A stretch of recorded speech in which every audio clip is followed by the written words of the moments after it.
It's So it was.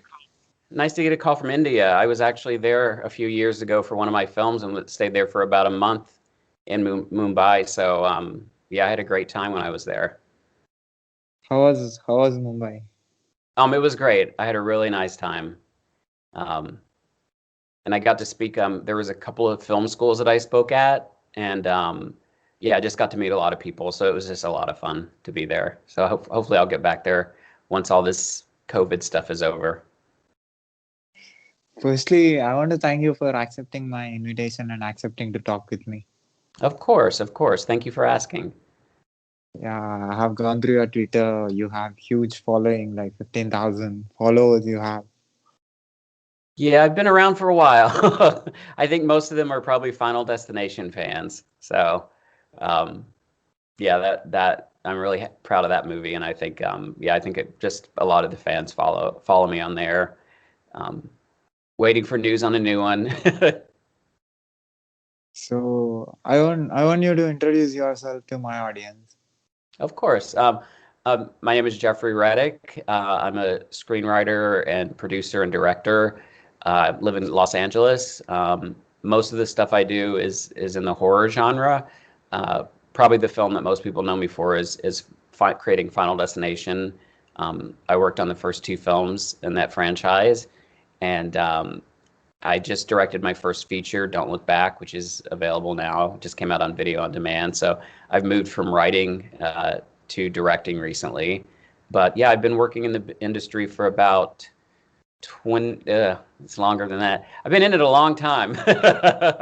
I started when I was 19. So I worked at a film studio, New Line Cinema, which did the Nightmare on Elm Street films, and I worked there for 11 years. And after Final Destination 2, I kind of quit working there and have just been writing and producing and now directing films. So So being a multitasker, how can you handle all these things?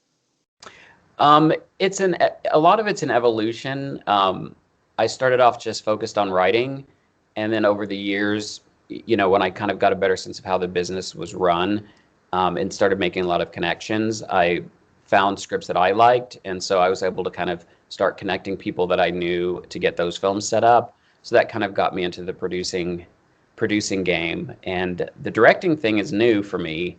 I've had a lot of my films get made uh, independently, and some of them turned out like I envisioned them, and some of them didn't. So finally, I decided, let me direct one of my own projects just to kind of get my vision out there on the screen, and have some control over it. And it took a while to get going because I had to prove myself. I had to direct a short so that people could see that I could direct. And now that I've got the first one under my belt, I'm hoping it'll get easier. But um, the thing about the entertainment industry is you spend a lot of time waiting for other people to make decisions about your projects. And I've had a lot of films set up, and they've been set up at a company for 4 or 5 years, and then it looks like it's going to go, and then something falls apart at the last minute, and then somebody leaves the company, and the project gets put on hold.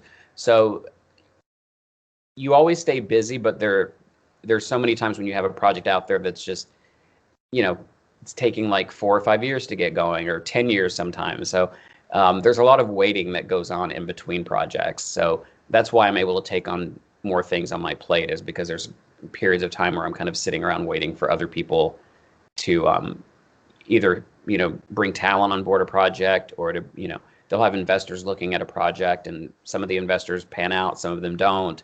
So it's you always want to keep as many plates spinning as you can, because you just never know which one's going to go. So when you select a story, when you're waiting for 5 years, so I don't think you'll have the same idea when you took the decision on the first day.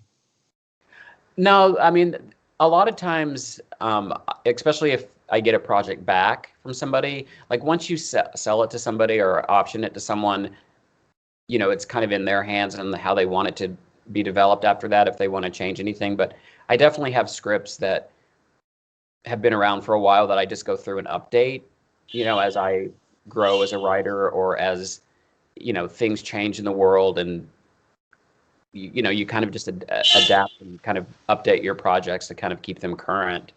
Uh, but yeah, I do that a lot. I do that a lot because I have some bad scripts. I'm not one of these guys that thinks everything he writes is great. So I have some bad scripts that I'm just like, if somebody ever wants to make this, they can, but it's not a great script. But I have some good scripts that, for various reasons, not in my control, haven't been made yet. So I'll often go back and just make sure that those are current. The references in the script aren't things from like 10 years ago that nobody knows now.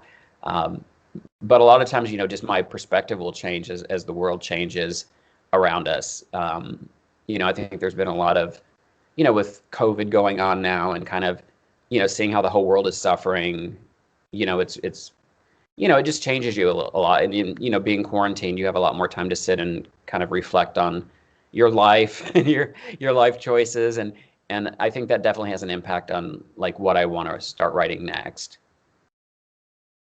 So, how many scripts have you listened till today from the day you started your career in this? I counted, I've written about 42 scripts, 42 feature scripts, and maybe about 7 TV scripts. But I'm working on a couple of projects now that I'm not even counting those. I was just thinking about how many are on my shelf. But I've also written 4 TV shows. I've written about 7 on top of that. So probably about 50, maybe even bordering on 60 projects I've written over the years. Yeah, it's a lot. So, direction. Tell me about direction. You know what? It was a great experience. I mean, I wanted to direct a film so that I could have more control over it. Because that's one thing as a writer you don't have a lot of in Hollywood, or in the film business, I think, and features especially. The writers don't really have much say in what happens after they turn the script in. So I wanted to have more control over the script and the finished product. So it was a great experience. I've been on a lot of sets for my films that have been made, and I kind of thought that I knew, oh, this is going to kind of be easy. Like I know I've been on sets and I did a short, and it's not easy. It's very, you forget about how much hard work goes into it, because you have to basically assemble a whole team around you that is really good at their jobs. Like, you need to have a good cinematographer who you can kind of trust to like capture what you want on film. You have to have a good first AD who runs the set every day just to make sure that all the departments are working. You've got like production design, you've got props, you've got stunts, you've got the actors, of course, that you're dealing with, and hair and makeup and costumes. And when you're the director, like, you have this final say in all of that. Like, so you're like the captain of a big ship, and everybody is crucial to the ship sailing. Like, so nobody's not important in the cast or crew. Everybody's like essential. But you have department heads that have a whole team of people working under them, and they're all coming to you for like final sign off on everybody's costume, everybody's hair, the lighting for this, all the set design, all the props. So there's a lot of busy stuff that goes on that it sounds really cool and exciting, but when you're spending 16 days or 16 hours a day on set, there's a lot of like minutia that you have to go through. It's like, okay, I have to run over here and make sure that this actor's hair is right, and this outfit wasn't the outfit that they had on when we shot the earlier part of this scene 2 weeks ago. So somebody messed up, so we got to fix that. This actor is not saying the line right. They keep changing the line, and sometimes that doesn't matter, but sometimes if it's a crucial line that's setting up something later, you have to be on top of all that stuff. So again, you have a team around you of people doing it, but it's very, especially for the first time, it's very overwhelming to have, so many voices in your ear all the time, while you're trying to focus on getting a performance and getting the shots. But it was a really great experience, and I learned so much from the first one. So I'm definitely ready to do more. I'm sure as a director you have yeah, you are very good in observing the emotions and capturing the emotions. Yeah, I think I am, and I think part of it's because I have always been interested in people and studying them. But I also studied theater, when I was younger. So I, you know, I was an actor, and so I know how to speak to actors, and I know what actors need to hear and what they're expecting from you. And so I'm very, when I directed, I was like this with everybody, but I was just very open at the beginning, like, this is a collaboration. Once we started production, because things have to move very quickly, you can't change a lot of stuff on the fly. But in the early part, and when we were doing all the pre-production, which is when we were just scheduling everything and looking for locations and planning everything, I told every person that I was like, if you have a good idea, like, don't be afraid to like let me know, because everybody's working towards the same goal. And so I had a very good relationship with my actors. Like, I talked to them extensively on the phone before the film came out, or before we started shooting, and made sure that they had a good grip on the character. Sometimes they brought me ideas that I thought were really good that we incorporated. And our lead actress, Courtney Bell, who's amazing, this was her first time as a leading lady in a film, and she's pretty much in almost every scene of the film. So she had to be there every day. So this was she was she's a very talented actress, but she had a lot of pressure on her because this was her first time being the lead in a feature film. So I just made sure that everybody felt comfortable and that everybody felt like, they were part of the team, because they were part of the family that kind of we put together to make this film. As a director, as a person who selects the story, who selects the script, how will you know that this story is going to be connected with large number of audience? Well, when I write scripts, I try to write stories that have some kind of universal appeal to people. Um, with Final Destination, obviously everybody is afraid of death. Like, that's just a universal fear that people have. And with Don't Look Back, the story's about some people who see somebody getting assaulted in a park and they don't help the person. In fact, somebody actually pulls out a camera and starts videotaping it, and the person dies, and then something or someone starts coming after the witnesses. So that's another thing. I think we've all been in a situation where we've seen something happening and we kind of think for a minute, like, should I do something? Should I not do something? So I try to write stories that have that kind of universal thematic underpinning to them, so that hopefully it will speak to a large audience.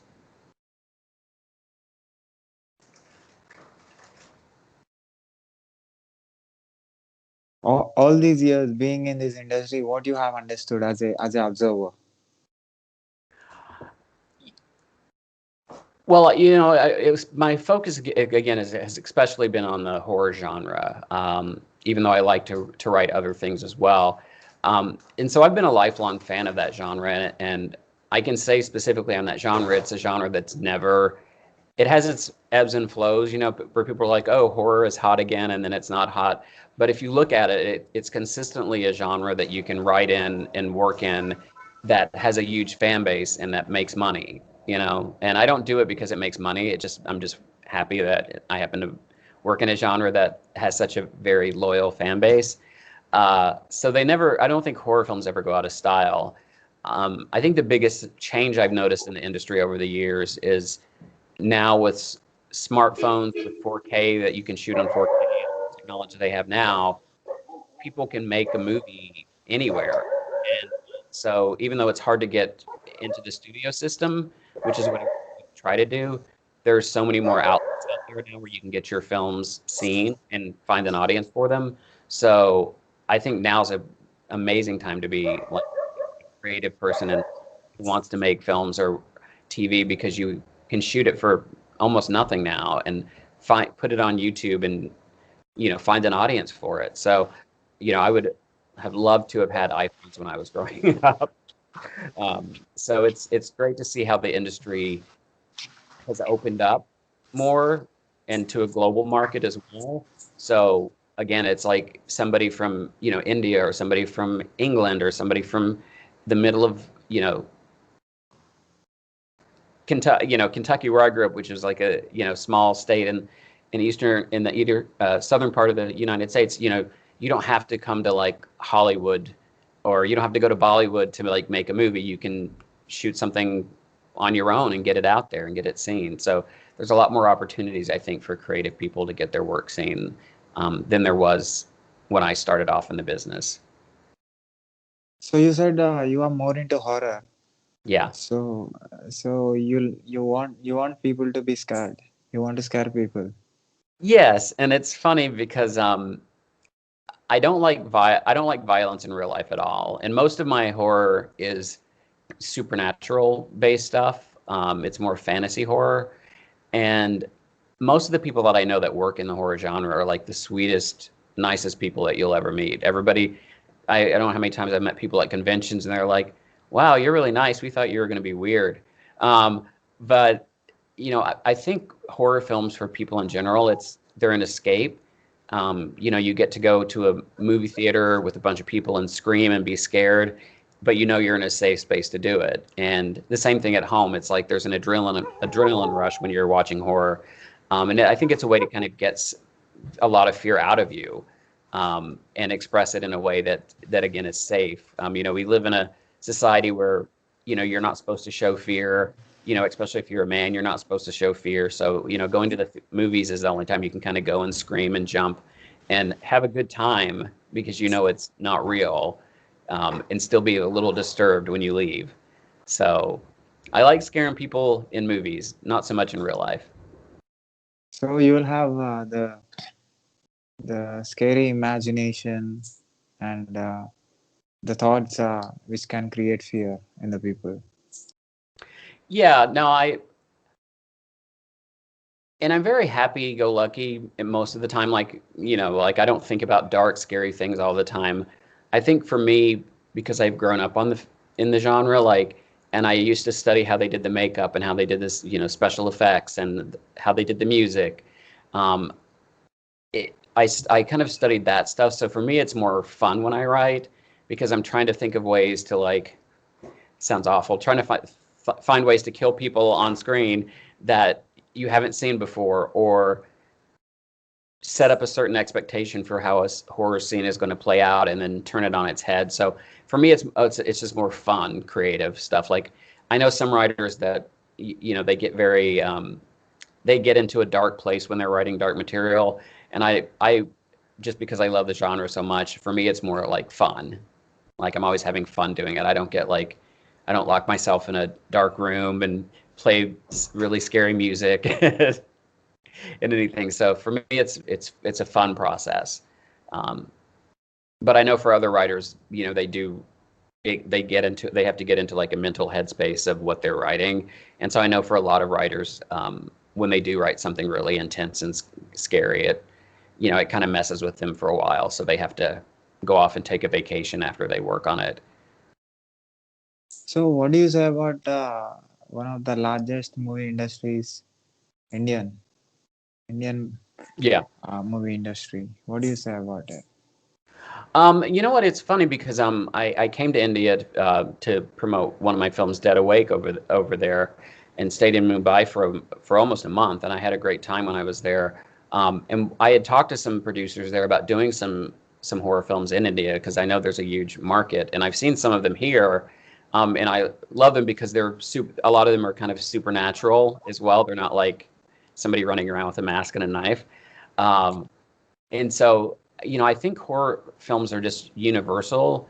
And the good thing about horror audiences is we just want to see something good, So, like, when I'm scrolling through Netflix or on Amazon, I'll look at for international horror films because a lot of times they're just great visual and cultural things in the films that we don't we never see here because we're very myopic here in the films that we do because in America, it's usually go just a ghost or a slasher, and sometimes it's like the devil maybe, if it's a possession movie. So it's always fun to see how different different cultures tell their ghost stories or their scary stories, and I think every country also has its own set of like urban legends or mythologies that don't get that don't get told in other countries. So I think there's a lot of fresh stuff coming out of India. At least it's fresh to me because I haven't seen it before. So I love watching like international horror films just because it kind of takes you back to when you were a kid and you see something for the first time and it's really exciting. You know, when you work in the business, as long as I've been in the business, like I've pretty much seen almost every American horror film that's come out. And again, there's only so many masks you can put on a killer to make that killer scary if it's just a killer. So I love watching different films from different cultures because, again, they have different stories to tell. And it's just cool, you know, to see also the different visual styles that come from other places as well. So yeah, it's a genre that translates across the world. Uh, and yeah, it's just especially in the last 5 years, I think when, you know, with Netflix and Amazon with the streamers where they've started picking up more international films, it's just been a really exciting for me to be able to like watch new films from other countries. So, can you make a movie which connects with which connects with every country people who are living in any part of the world? One more time. I'm sorry. Can you make a movie which can connect with any human being who is living anywhere on the world? I think you can, and I think the way to do that, and I will say I think that Final Destination, what we did there was very.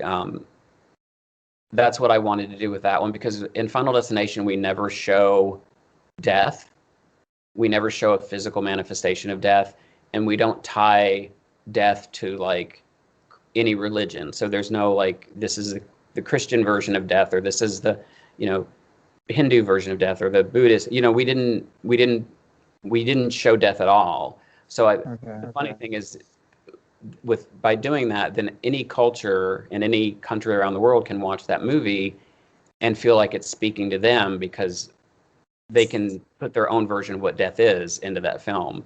And that movie's actually, after the second movie, we've actually done better internationally. The numbers have been better internationally than domestically for the film. So as you know, Americans are kind of they're still going to see it. It's still doing it's they've been doing really well, but our international numbers have been very big for the film because I do think it translates. So I think if you're going to do a horror film, again, you want to tap into because we're all human beings. It doesn't matter where we live. We all have the same fears. We all have the same, you know, desires. We want to be, you know, loved. We want to be heard. You know, we want to help people. You know, we all have these same emotions, no matter where we come from. And I think that if you do a film that taps into those emotions, then that's what's going to make a film that resonates with people all around the world. So, which kind of films you watch personally most of the time? Which kind of films? Yeah. Um, Mostly supernatural horror. I mean, I'll watch. I mean, I love movies, so I watch anytime a good movie comes out, I'll watch it. But I definitely love horror. I love superhero. I love the Marvel movies. Um, but I love comedy. I'll watch comedies. I'll watch action. I'll watch Oscar movies. But if I'm the genre that I watch the most is definitely horror. Um, but I do keep up with like new movies that are coming out if they're really good. I'll make sure to catch them. It doesn't matter what genre they're in. That's a good and bad thing about, especially when I was just writing. You have a lot of time on your hands because you're writing, but then you have to take a break. And so for me, the best break is to watch a movie as opposed to going out and, you know, going to a party or going on a trip or something. I'll just watch movies. So that's always been my vacation stuff. So, what do you think that that you have personally and that other directors uh, won't have? I mean, didn't don't have. Well, I think this is probably true for everybody. I think that what makes every director unique is their own personal life experiences and, you know, where they come from, how they were brought up, how they think. All those things go into the final vision that ends up on screen for when you direct a film. So there's only one me. There's only one Jeffrey Reddick on the planet, and there's only one Steven Spielberg, and I'm not saying I'm Steven Spielberg. I'm just, I'm just saying there's only one of him. So every person that directs a film, it's going to be different because that person is bringing all of their life experiences to that project, and so nobody else has lived that same life. So I think for me, with Don't Look Back, I wanted to have like a diverse cast, so different races and backgrounds, because that's important to me. I wanted to have a strong female lead. I wanted to deal with issues like guilt and faith and fate and karma, and so there were a lot of things that were important to me to put into this film, which ended up making it not as much of a horror film, but it turns out it's more of like a mystery now. Like a lot of the horror audience reviewers are like, well, it doesn't have all the blood and the gore in it. I'm like, but that's not the movie I'm making. I wanted to make something different. So I think what I bring is just my life experiences and the things that I think and I believe and I feel. And I think that's what every director, when they direct a project, I think that's what makes each director different. So, to be a universal connector, you're saying that it is very important for a director to have experiences that can connect with all the people living in any part of the world. I think it is, if you want to speak to a wider audience. I think you have to. That's the best way to do it, is because again, people can relate. Like when I watch a movie, I don't care, you know, where it's set. I don't care what ethnicity or, nationality the lead is. Like, I just care about a good story. And so I think if you nail that story that appeals to people anywhere, then you've got viewers. But I know a lot of times people have a very specific story that they want to tell that's personal to them. So for them, it might not be as important. They may say, I just want this story to be told. So I'm not worried about trying to appeal to a wide number of people. I think since I started at a studio when I was 19 and I worked there for 11 years, it kind of got, ingrained in me that you want to try to appeal to as many people as possible. So I can't really separate that out from my creative thinking.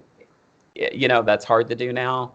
But I know some people just like to tell very personal stories that, again, if you tell a good story, because there's billions of people on the planet, you're going to connect with a lot of people if you're, because we're all human. So if you're telling a human story, people are going to gravitate towards that story, and it doesn't matter where they come from.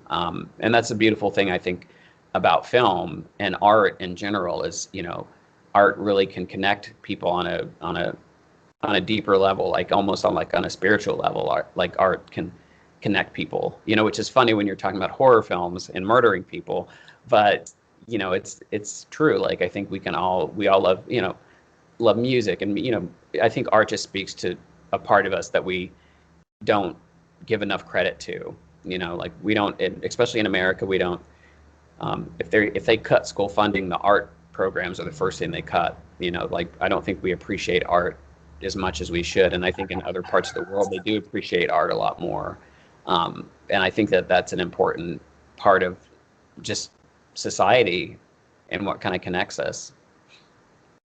So, horror is one of the most popular genres. It's one of the, I wouldn't say it's the genre that if you make a movie in horror, you're more likely to make your money back. So as far as like budgets versus how much you get back, it is the most profitable, because you can make a horror movie.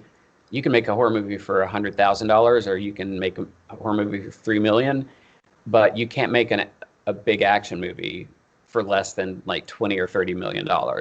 You can't make a Marvel movie for under 100 Yeah. million. So the budgets can be very small in horror, and it'll still find an audience, and you'll more than likely make your money back. So investment wise, it's in return on your investment, it's the most profitable genre to work in. So, are you good in creating impact with the the emotions, the negative emotions called fear, anger. It's funny. I try to definitely get an emotional impact from audiences when they're watching something. I try not to get too much into anger because it's too easy of a emotion to stir up, and if you don't do it in the right way, you can I believe you have to just realize what you're putting out in the world. So I'm mindful not to like write anything that's going to stir up like stereotypical stuff or racist ideas. Um, and Don't Look Back, there is definitely an undercurrent of anger, but the anger in that film is about how people can stand by and watch something horrible happen to someone else and not do anything.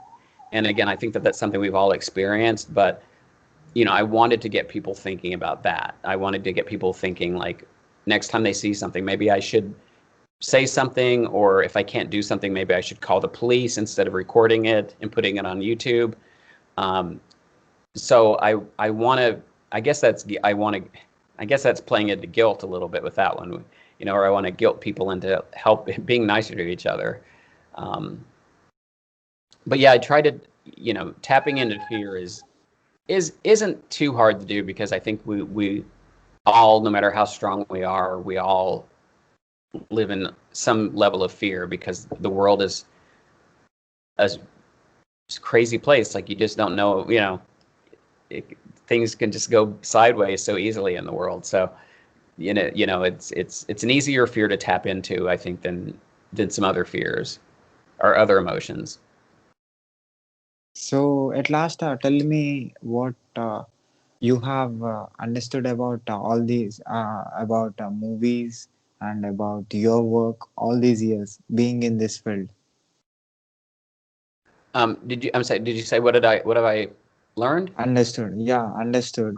What you have understood about all this creative work and movies and understanding different people's work and watching actors and their performances and the music. All these years you are into creative field. What you have understood, your experience. Um, I think, well, there's several things I've learned. I learned as an artist, first of all, and I say this to anybody out there who's any type of artist. I've learned that you can't put your personal value into what other people think about your work because it's such a business that a lot of times the business decisions that are made about whether they're going to make a movie or whether they're going to cast this person or whether they're going to use this composer, a lot of the reasons that they end up not using people has nothing to do with the talent. It's sometimes it's something as stupid as that woman looks like my ex-wife and I can't work with her, So I tell my artist friends, like, you, as hard as it is, you can't connect your self-worth to what other people say about your work because everybody has an opinion and you'll talk to 10 different people. So, you know, I I've learned that the people that have had the longest careers in this business are people who stay true to themselves and who don't sacrifice, their integrity or their morals to like kind of move forward in the business. Those are the healthiest people that I know.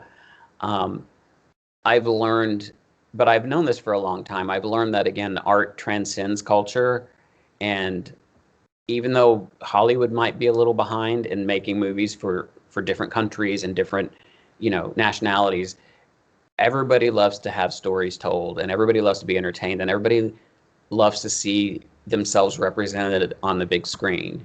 And we're getting better at it now, but for a long time we didn't have even just representation. I think the big and that's I think that's so important for people in general, but especially for younger people growing up who do watch movies. I think it's important that you know I love the new Spider-Man. There've been like so many Spider-Mans, but I love the first one with Tom Holland because that show was set in New York and it actually represented New York. Like, you saw, you know, African Americans, you saw Native Americans, you saw Asians, you saw Indian, you saw Hindu. You know, you had they just had everybody in that movie, like because it was a true representation of what New York looks like. And I could just imagine, you know, just being a little kid going to see that movie and being like, oh, there's somebody that it looks like me hanging out with Spider-Man. You know, like art can have such an impact on people. Even horror movies, they can have such an impact on people, and I think they can bring people together. Um, and I wish, that more people worked harder just again to get other voices out there so that we could see other voices, especially from other countries too, because here in America we're a melting pot, but um, we don't necessarily value like all the all the people in the melting pot is or listen to their stories as much as we should. And I think that that's changing for the better, especially again with the internet where you have access to you can go out and search for stories. But I just think art in general can just bring people together in such a magical way. Um, and again, it's that's all very high talk when I'm making horror movies. I know, but it's still like that's what I love about it. So, um, and I've learned like if you've got to really stick with it. You have to be persistent. Um, Working in the entertainment industry is kind of like Survivor. You have to kind of outlast people because I'll meet a lot of people who are like, "Oh, I'm coming to Hollywood, and if I don't make it in a year, I'm going to go back home." And it's like, well, it's going to take more than a year. So unless you really are passionate about doing it, um, any artist, unless you're really passionate, like this is my calling, like I won't be happy unless I'm doing this, then you probably shouldn't do it because there's a lot of sacrifices you make. But it's worth it in the end if you're a storyteller or you're an artist that wants to have your work out there. It's worth all the years of struggle and uncertainty and no money. When you actually do have something that is a success and connects with people. You're very intelligent. Huh? You're very intelligent. Oh, I've been around for a while, sir. um, So, yeah, uh, I've always my mom was always very much about the importance of education, but also about listening to people. Because it's easy to talk, um, but it's not harder to listen, but we're not trained to listen a lot to people because we always want people to hear us. So my mom from a very young age taught me to like listen to other people. And I've learned so much by sometimes just being quiet and like listening to other people. Every time I go anywhere, I just get so enriched when I go to other countries, when I visit towns in the United States that I've never been to. I love to listen to people and hear their stories because it reminds me how connected again we all are and how much we're all just human beings that need to love each other and just not all the other stuff just needs to go by the wayside. But it's just fascinating because everybody, yeah, for me, like everybody in this planet has value, and sometimes people just need to be told that. I don't think we tell other people that enough. We only act like certain people have value, and every single person on this planet has value. And if we treated everybody like that with respect and we listened, it would just be a much better place. The world would be a much better place. that's a great philosophy. So, have you seen any previous videos of mine? I didn't. I subscribed to I subscribed to your channel, but yeah, we did this really fast. We set this up fast, which of course I when I looked at your channel and I'm like, oh, he's from India. I love India. I'll do it. So we set it up yesterday and we're doing it today. So I'm gonna definitely watch them. But I've been doing just a lot of press for the movie that's come out. So I've had back-to-back interviews set up. But I definitely wanted to talk to you because I love what you're doing. I see what you're doing and you're talking to different people in different professions around the world, which I think is, that's amazing. So you're kind of practicing what I'm talking about, which is like bringing different people from different backgrounds and with different loves and careers and focuses, um, presenting them to like your audience. So so I looked through enough to see, I was like, oh, this is cool. This is really great what he's doing. So, um, yeah. Your opinion is valuable for me because you have huge amount of experience in observing things, and you are into different fields: writing, screenplay, direction, and producing the movies. Yeah. Well, thank you. Like, yeah, it's an interesting ride, and it's not over yet. So I just directed my first one, so we'll see what I end up doing next. Um, So yeah, so thank you so much for giving your valuable time and telling about a lot of things. well, thank you so much for asking, and yeah, anytime you want to have me back, you know how to reach me. I will Yeah, definitely.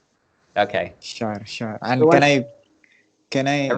oh, Yeah, yeah. Go I was on. going to say, everybody in India, much love, and stay safe. I know it's a crazy time in the world, and just wishing everybody the best. Yeah. So, can I put this video on my YouTube channel and on internet, on social networks for promotion? Yes, absolutely. Yeah. Thank you. Thank you. Thank you so much. Keep going. Keep rocking. I will. Thank you so much. Take care. Bye. Bye.